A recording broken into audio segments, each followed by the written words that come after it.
transatlantic trade in enslaved Africans was a crime against humanity that resonates through history and continues to scar societies.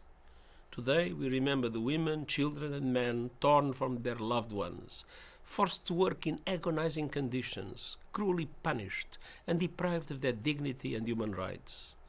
And we recall their acts of resistance and demands for justice. For more than 4 centuries, millions of Africans were kidnapped, trafficked, abused, and dehumanized. This horrific enterprise rested on the destructive lie of white supremacy. And it saw many colonizers, corporations, and institutions amass unimaginable wealth. For too long, these unthinkable acts have remained unacknowledged, unspoken, and unaddressed, all as their legacies continue to shape our world.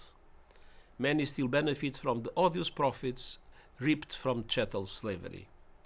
Systemic racism has embedded into institutions, cultures, and legal and other systems.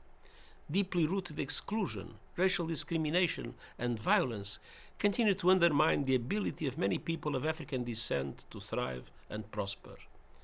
As the theme of this year's International Day reminds us, acknowledging the horrors of the transatlantic slave trade is an essential step towards addressing the past, repairing the present, and building a future of dignity and justice for all.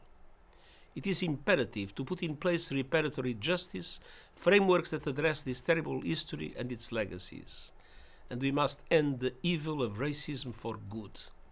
The human dignity of every person stands at the heart of the United Nations.